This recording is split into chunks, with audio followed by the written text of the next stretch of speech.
Welcome to Voices of the Vigilant, where we dive deep into the human side of tech. Here, we go beyond the ones and zeros to explore the people, passions, and stories driving the cyber and internet security world. In each episode, we bring together experts, rebels, and innovators from across the tech industry to share their personal journeys, challenges, and victories. And here's your host and rebel in charge at Vigilant Violet, Jess Vachon.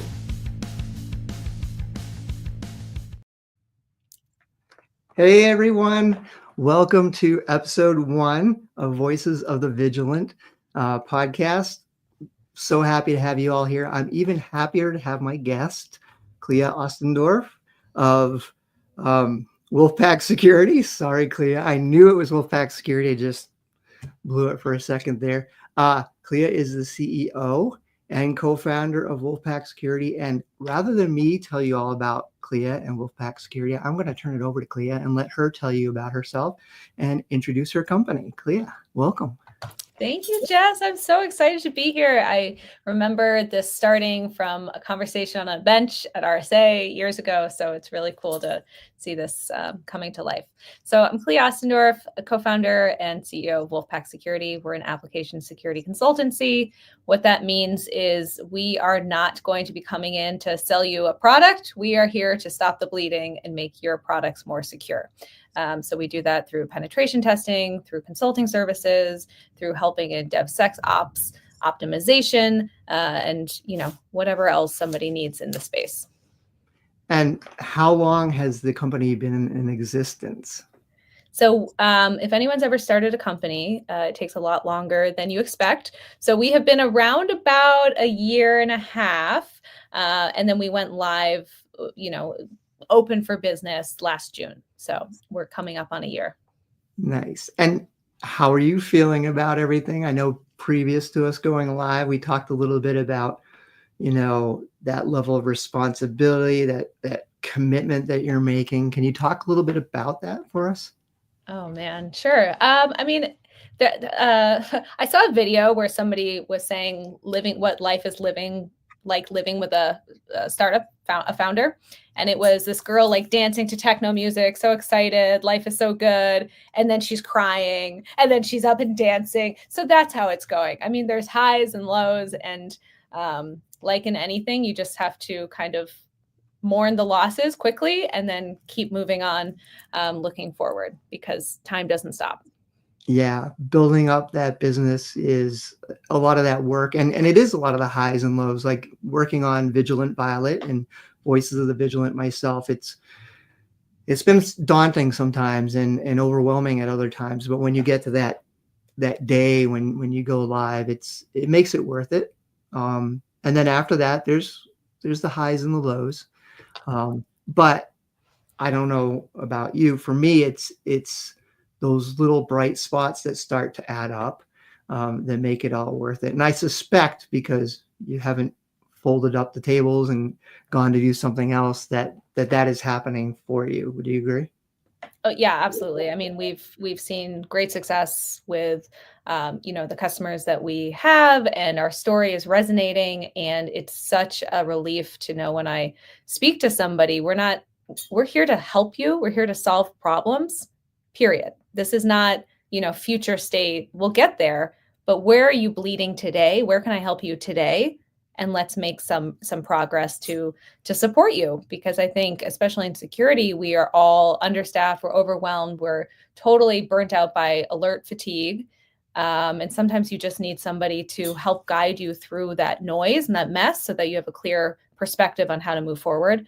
And that's what we're doing. So that's incredibly rewarding when you see the light through the trees, and you get that feedback from your partners and customers and the team. It feels energized that they're making a difference, because some people start a company to make money. Yes, we all need to live, but I think founders, I can speak for myself, we're doing this because we see a gap and we want to make that difference, and we think we can. So it drives me. So I have to ask, a lot of companies have limited budgets, right? Mm-hmm. And as we look out at, the posts that we're seeing on LinkedIn or just watching the tech news, a lot of companies now are reducing their staff. ostensibly because of shareholder value or limited funds that they can put towards information security, and specifically AppSec. Are you finding that change in the marketplace or that dynamic is working in favor of your company? So when I ask that question, that are you finding that more companies are choosing to go out and partner with a managed services provider or a supplemental type staffing arrangement? Is that what you're finding for your company? Yeah. I mean, of course, it depends, right? That's always going to be the answer. But we are seeing that because teams have been cut and the noise is not reducing, right? And I can almost equate it to the mistakes I made when I remodeled my kitchen when we first moved into this house. And I thought, I mean, I think I have good design sense. I can do all of this. I can, design the kitchen. I know where things go. I'm good enough. But when it gets down to the level of detail that's needed to actually complete the project, I was way out of my league. And I think that happens to a lot of teams where, application security is not the same mindset and it's not the same deliverables and the same people that you work with, we'll say on network security or the perimeter or, securing from the outside. These are your internal employees, your peers that you have to shift their mindset on how to be more efficient in building secure products. So I think it's more challenging than, just a contractor coming in and fixing everything. It has to be a partnership across the board. And we have found people who are receptive to that. Now, the first parts of the project, 100% we are stopping the bleeding. We are triaging alerts. We are assigning it to the teams. And then you build trust. And then you can start to say, okay, well, how is this process broken? Let's talk about that. Let's empower the engineering team to make the right decisions based on the information that we have and the things that we've been working on together to fix this. So, I mean, it's incredibly rewarding because it's not a checkbox and walk away. I love that approach. And that cooperation that you speak of is, in my experience, that's always the tricky part to figure out, right? Is that trust relationship. And what does, Wolfpack do and what does the customer's team do? And that first engagement where the internal team is saying, well, what about our jobs? Like, are we being replaced? And then you and your team coming in saying, no, we're kind of the cavalry coming to save you. I mean, how do you overcome that piece of the dynamic? I think it has to do with trust and like anything, communication. So for our partnerships, we're often on a Slack channel with the team, and that just helps put us where the messages are happening.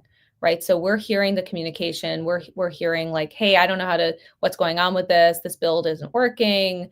I'm getting blocked by this, security control. What's happening? And then we can jump in and say, hey, have you thought about this? What about, rerouting, how you're consuming this information? Here's another option. And it's not telling somebody to do something. It's more like, I'm here to help you. We're here to brainstorm. This has worked in other places. I'm going to give you that option. It's just somebody to help guide you in a non-assuming way. I love it. I love that approach. I want to change up the discussion just a little bit. So the people who are just getting to know you and listen to you right now, they need to understand that you just didn't wake up one day and say, I want to start this company and I want to pursue AppSec as my new direction in my career. Can you tell us, like, how did you get to where you are today? Like, what was your career path to this point? Very roundabout. So my career started, first of all, I studied international affairs because I thought I wanted to be a diplomat. That did not happen. And so, like a natural progression, I went into technology sales because those two are so connected. But it really, I mean, it opened up my eyes to a whole nother world. I remember when I first started, I was like, what is Java? I have to like Googling what Java is. What is this? So I learned a lot on the fly. I'm naturally inquisitive, which I think is both a positive and a negative most times. It's usually positive. So I just kept digging in and asking questions about processes and, why this problem exists in the first place, and what are you doing that's not working? What are you doing that you think could work?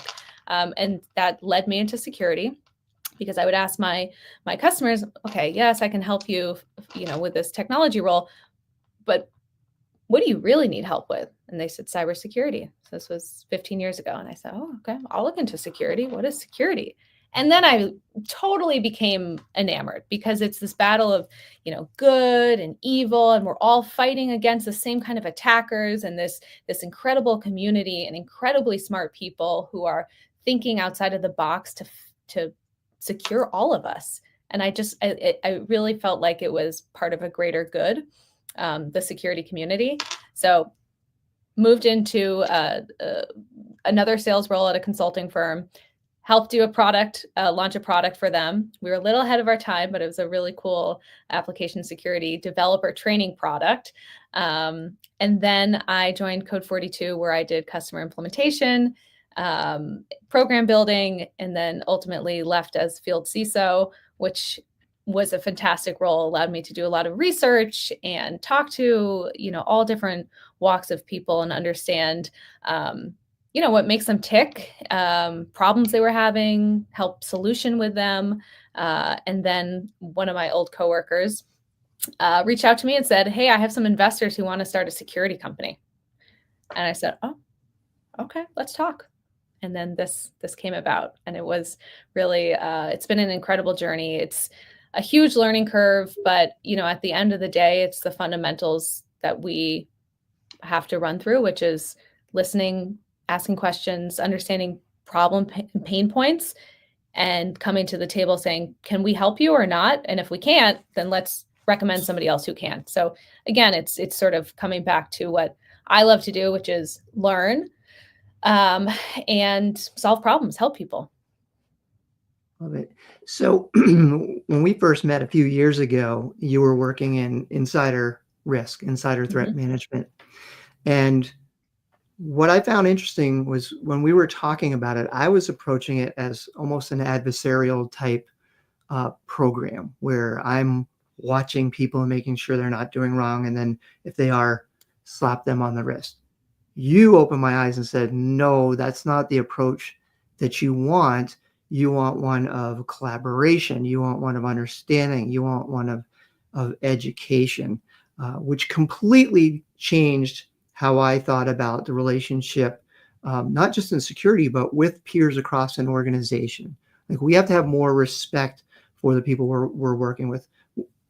Those of us in information security can't approach anything we do with this thought process that our coworkers are the enemy. They're the threat, right?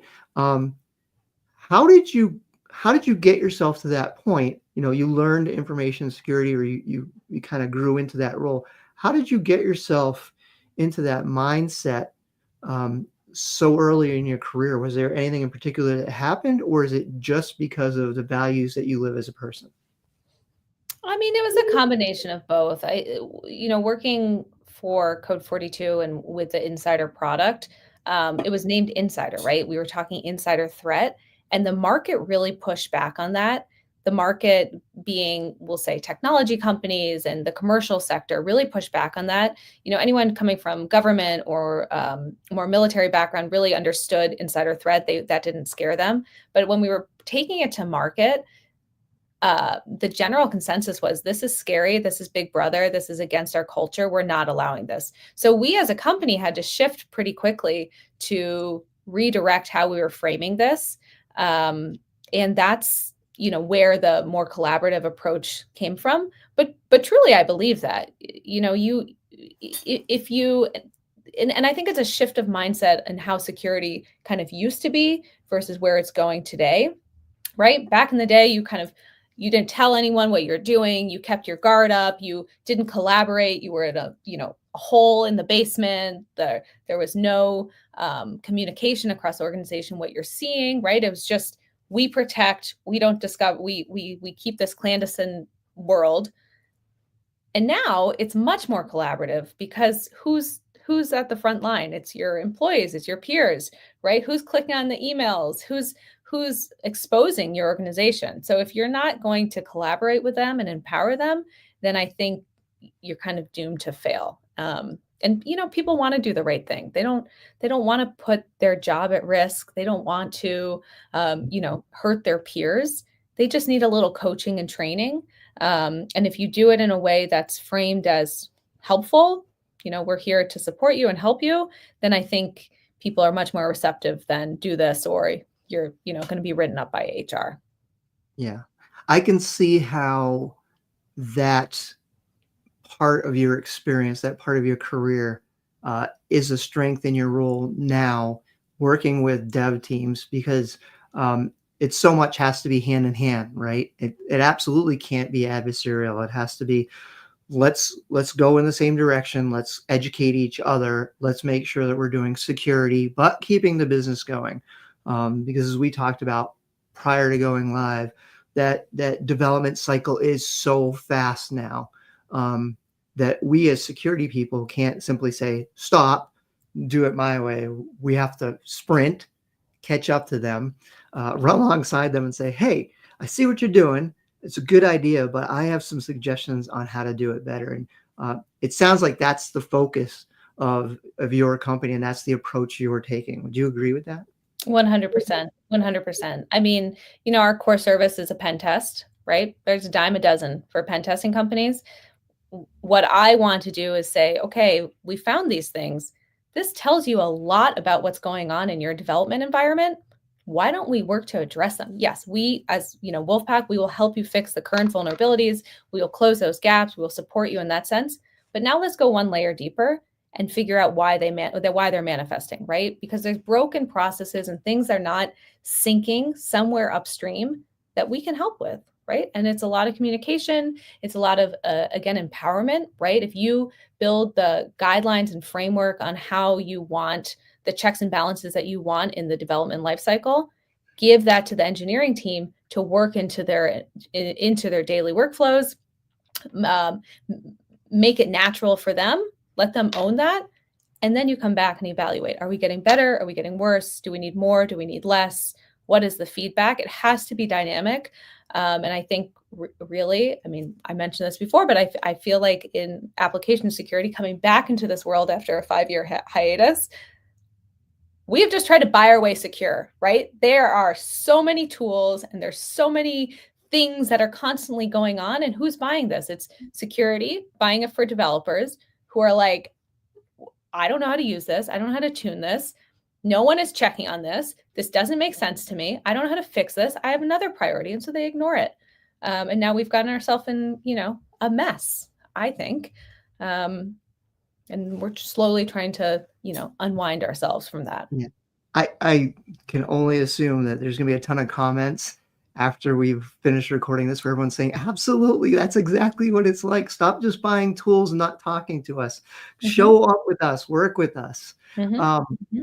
I want to talk about, so earlier today, you had a post on LinkedIn about an article, State of Application Security Workflow by Codem Security. I saw that post. I went out and was reading through the document that they've created. And I want to share some key findings from it and then get your perspectives. So the key findings that really stood out for me, 78% of organizations report fragmentation in security tool sets, right? We just kind of touched upon that. 62% of organizations report remediation as the largest bottleneck. So we're getting all the tools.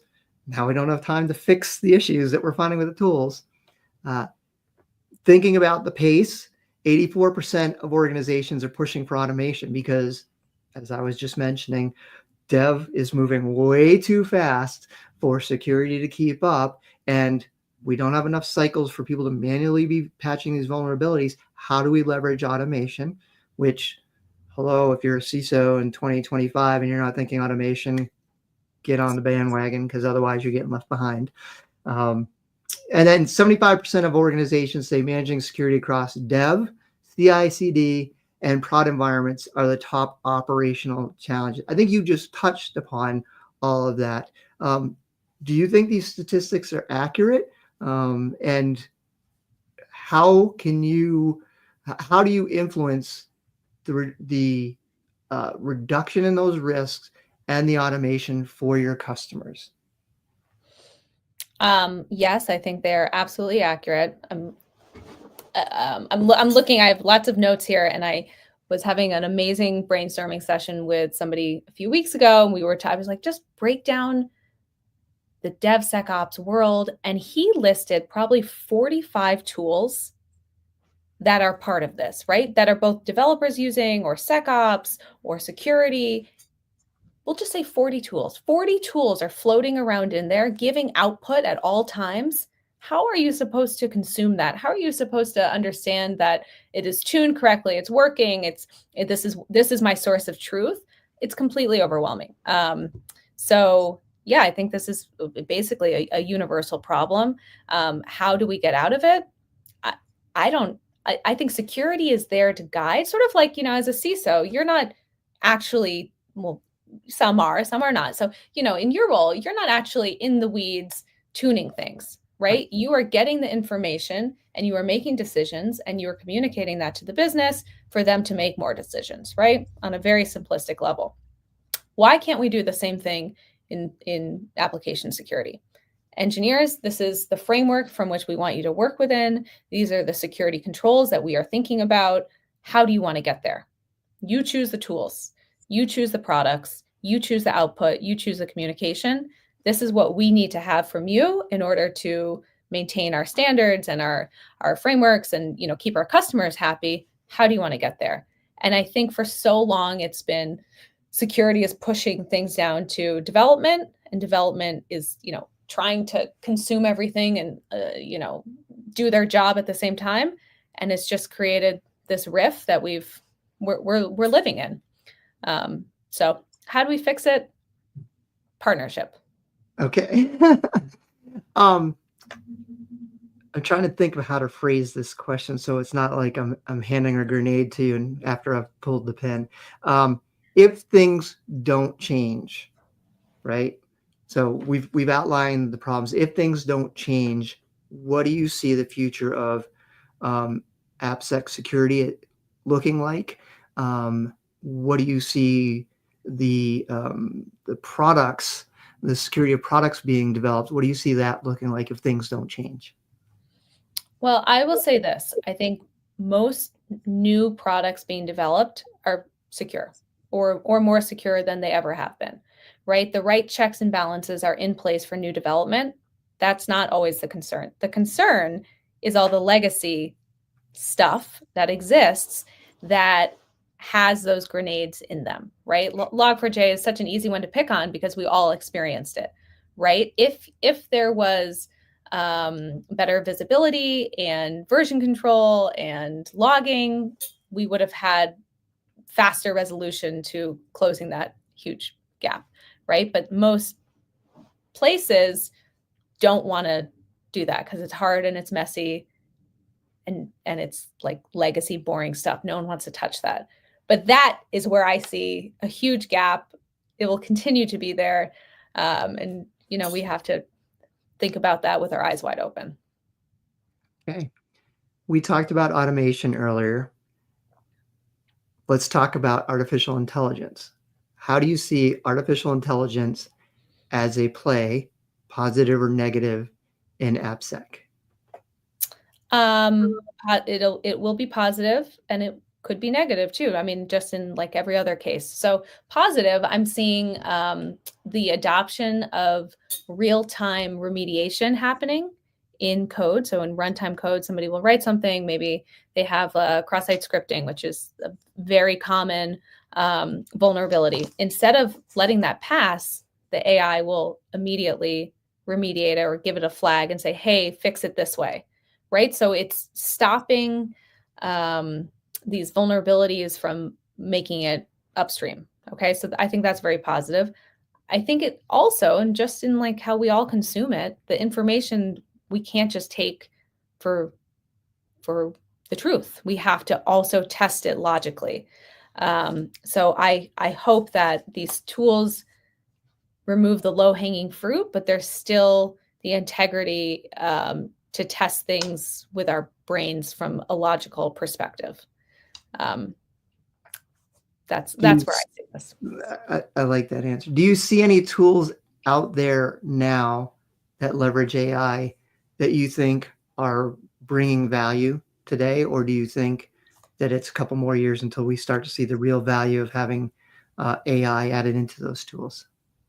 I personally haven't touched them, but I know Corgia is doing runtime AI recommendations, and dry run security. Those are two that I think they're competitors, but they're getting a lot of really good traction. So I would say they're interesting to look at. I know all the big players are putting AI on top of everything. Great, but again, you got to use it with a grain of salt at this point, at least. Okay. I know you as a leader, you're always looking for talent in AppSec. What are you looking for today in potential staff for your team? And what would you recommend to someone looking to get into AppSec that they should have for background, whether it's formal education or hands-on experience? So for our team, we always try and hire former developers who moved into security. And that's very intentional, not only in the work that they're doing, but in the way that they communicate with their customers, i.e. the teams that they're delivering reports to or they're working with. I think understanding just small nuances, like instead of saying a vulnerability, you say a bug, that makes a difference in gaining trust and understanding amongst teams. So we look for that. My next hires, I'm looking for people who, have really lived in the trenches of a strong or not strong DevSecOps environment, who can really go in there and understand the strategy and bigger picture of what's trying to be done, and then get into the weeds to actually help fix things that are broken. So that's where we are looking for, future state for Wolfpack, really taking the hands-on pen testing and then really also diving deeper back into the processes that got us there in the first place. So that's, if you know anyone, we're talking. Yeah, if I know anyone, I'm keeping them for myself right now. I know. I know a few people too. If you maybe you're going to hire them first. Yeah, I think we have to have a no poaching rule between ourselves. Deal. Well, thank you for that. So I want to change up the conversation a little bit. We've talked a lot about AppSec, and we've talked a lot about your company. I want to move towards what I call the more human side of what we do, who we are and how we operate, and what our kind of belief systems are that we bring forward. One conversation that I've seen going on that I found very interesting centers around what it means to be a woman in a professional space. In the past, a lot of conversation has suggested that we have to give things up in order to be successful in our professional lives. In the last year or so, I've seen that conversation shift, where more women are saying we don't have to give up anything. We're not asking men what they have to give up. Men will tell you they're not giving up anything. That conversation is very interesting to me. And I'm one of the things I like to ask other women is, how do you view the conversation? Do you find any truth in it? Or do you just show up as a person who's living your life and running your company, and then is a parent or a spouse, or, has a million other things that you do outside of work? Give me your perspective on that. I kind of vacillate in my head between the two, that yes, you can do it all, you can have it all, and then think realistically, well, do you? I mean, there's sacrifices. So I'm a mom of two boys, 6 and 3. And so, I get up early in the morning to have a little bit of me time. You can see my yoga mat in the back, like just a little 30 minutes, just take care of yourself. And then it's mom mode, and then it's work mode, and then it's mom mode, and then I need to sleep, right? So where do you fit in your life outside of that? That's been the challenge. And I'm really lucky. I have a lot of really great friends. But I was joking to my husband, I'm like, I'm not going to have friends in 10 years because I don't have time for anyone. So that's where I start to get a little sad about it, because there's only so much time. And, little kids are very demanding and I want to be present for them. But I also need to have time with my husband, and I need to, I need my like girl time with my friends where I can just, let loose. So I think it's a balance, and, each phase of the business and each phase of motherhood changes. I think I'm getting a few hours back each week now. So I'm hopeful that I'll have more, balance soon, but you never know. It's ongoing. I appreciate that candid answer, and it's interesting because I'm a Buddhist, and people think that enlightenment is a destination, but a Buddhist will tell you the destination, the trip, that is the enlightenment piece. So being in the moment, being cognizant of each step that you're taking is what it is all about, right? And what I just heard you talk about was each of those pieces. Like, you sound very cognizant of each of those pieces. At the end of the day, do you feel like, yeah, this is what my life is about? This is the whole thing. So even though you touched on you have to give something up, are we really giving anything up, or is this it? Like, all those elements, is that fulfilling? That's such a great question. Yeah, I'm pretty happy. I feel, I love that I can be present for my kids. That's really important. I had a mom who, she was not a stay-at-home mom. She worked full time, but she was always around and always present. And that really impacted me as a person, to have that support and, just somebody always cheering in your back corner. So I want to give that to my children, but I love to work. In fact, I love, Monday mornings, that's my special, that's like me time. I'm like, all right, kids are gone. I could like sit on my computer and do my thing. I love that. But, there's like, I would also like to be able to paint again, or travel. My gosh, for fun. Nice. So you paint, or you did paint? Tell us a little bit I about did. Yeah, I used to do a lot of oil painting, landscapes, and pets, and I really enjoyed doing that.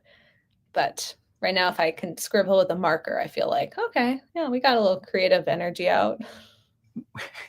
When you were younger, is that kind of the path you thought you were going to go in, was to be an artist or be more on the creative side? Not to suggest that what you're doing now isn't creative. 100%. I wanted to be an actress or an artist, and my parents were very practical and said, you need to make money. Like, you need to, like, we are not, they were both artists. They're like, we're not supporting you. So I saw both the benefits of, being around artists, and then also, the downside, like, let's pay bills and, that sort of thing. Nice. So what kind of kid were you? Were you the good child or the wild child? I like to push boundaries. I still do. I am the type of person, if you don't tell me no, I assume it's yes. So, and I'm not ever malicious and would never hurt somebody, but I like to push boundaries. That's probably why I like cyber so much, because it is sort of always teetering on pushing boundaries. So yeah, I was a little naughty, but I didn't get caught very often. So, very often. Okay. Yeah, I did get caught a few times, and then, really regretted my choices. But for the most part, I flew under the radar. Do you see the influence of your parents and how you grew up as a strength in what you're doing now? Totally. They were always thinking outside of the box, always community driven. I mean, they were fantastic parents. I'm super lucky. And I think I attribute a lot of, and my sister too, who's incredibly accomplished. I think the way we were raised really allowed us to take chances, know we have a safety net, and I'm not saying a financial safety net, more like we're here to support you. Like we'll always support your choices. We believe in you, a lot of positive affirmation, and that just built a shell around me, like a confidence that I can do it. And so far it's working. So better knock on some wood. Do you find that whole part of you that you just discussed, that you bring that to work and you coach that or you mentor that with your teams?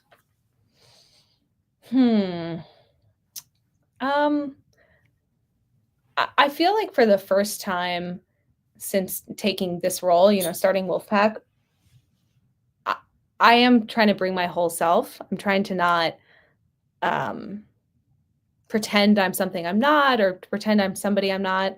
I'm, and it's really refreshing, to finally take off a shell and stop pretending that you are one way or another. You just show up as you are. I'm a newer manager. I don't know how to bring that out in people. So Jess, that's maybe I lean on you on how you bring out the best in people. It's interesting because I've found, and you just touched upon it, I've found that being vulnerable, allowing people to see how I'm vulnerable, people will tell us it's a weakness. I've found it to be a strength, because when you're vulnerable, others can be vulnerable, and you're not spending all this energy trying to put up a front that's inauthentic, right? And so when we get that out of the way, then we can work with each other, and we can focus on the things that are important. So it's I like to ask that question because I like to see what others think about that. And more when I ask that question, I'm hearing people say, you know what, I just prefer to be me. I prefer to be vulnerable and open. We all have a little line that we keep there because for human resource issues, legal issues, we have to keep a little bit of a line, and there has to be a delineation of who's at the helm and who isn't at the helm. And I say that, and as I say that, I reflect back to what we were talking about before we went live, where we have all these different people on our teams, right? And they're all leaders. And when I look at the teams I work with, they're all the experts. And my job is just to get the problems out of the way for them, show them the direction we're going in, make sure that their voices are heard and they have the ability to manage up. I hear a lot of that in what you're saying. So it's interesting when you say you're a new manager, because I think you're bringing a lot of wisdom to the table, a lot of experience to the table, both your professional wisdom and experience and your intrinsic value that you have, just as you, Clea, as the person who wanted to be the artist, who went into sales and then found themselves in AppSec running their own company. And do I have an accurate picture of you, or you tell me? I don't want to tell your story. You summed it up. Yeah. There's, a few bumps in between there, but more or less here we are. But yeah, I've always found being vulnerable not only makes you more human, it's relatable, and you start to build trust. And I don't want to be around people who I can't trust, right? I need to know that the people around me will support me, right? And I will support them. So the vulnerability helps. When you think forward to that time when you've decided your career is closing, like you want this to be done, you're moving on to something different, what legacy do you want to leave behind, or what do you hope that people will say about what you've contributed as a leader and in the security realm? What a great question. I would hope that they would say that,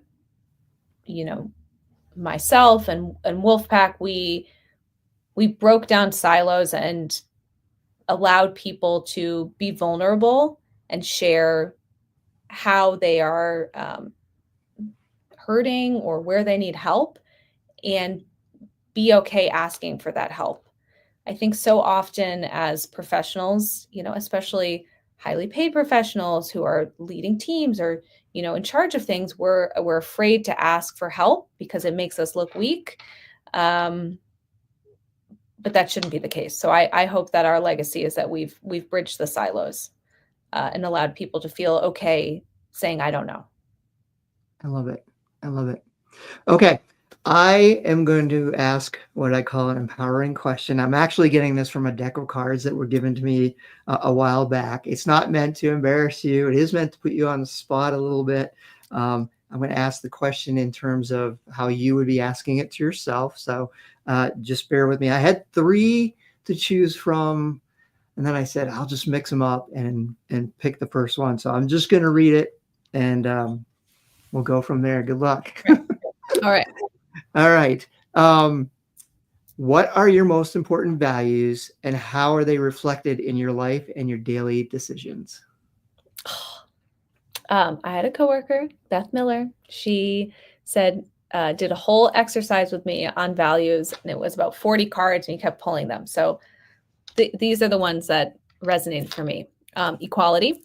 And equality means we all are putting forth the same amount of effort when we can. Equality, across roles, across gender. In my house, I mean, I'm definitely make my husband be 50-50 with me. Otherwise, I get really frustrated. So that's really important to me, that we're all kind of like balancing this together, both personally and professionally. 3 values. Trust and honesty. I don't know if that's 1 or 2. I'm going to roll that into 1. Be honest so that you can trust each other. And then my 3rd value, kindness. I really think if we all thought about others a little bit more, the world would be a better place. That's awesome. Thank you for sharing that and playing along with that part of the podcast. Oh, it's good. I appreciate it. So we're coming to the closing portion of the podcast right now. I want to give you an opportunity to tell us what you're going to be doing in the next month or so, and also how people can find you, both at work and wherever else you are. All right. So first of all, you can find me on LinkedIn, Clea Ostendorf, Wolfpack Security. You can find our website, wolfpacksecurity.co. And around town, I will be in Chicago this week at a WESIS event, speaking amongst a great group of ladies. I will be in LA speaking at the Layer 8 conference in February. And then in March, I'll be in Milwaukee for another Women in Tech event. And if anyone is in any of those places, I would love to connect with you. I love it. No moss is growing on you. No, ma'am. Thank you so much. This brings us to the end of this podcast. I'm so grateful that you were okay with being my inaugural guest. It means so much to me. And please, everyone, go check out Clea, check out Wolfpack, give them some love, and we'll be looking for your comments after we close this up. So thank you. Thank you so much, Jess. Bye. Bye. Thank you for listening to this episode of Voices of the Vigilant. If you liked what you heard today, please subscribe and leave a review in your favorite podcast app. For a copy of the transcript, to follow Jess, to apply as a guest of the show, or to learn more about services from Vigilant Violet, please visit vigilantviolet.com.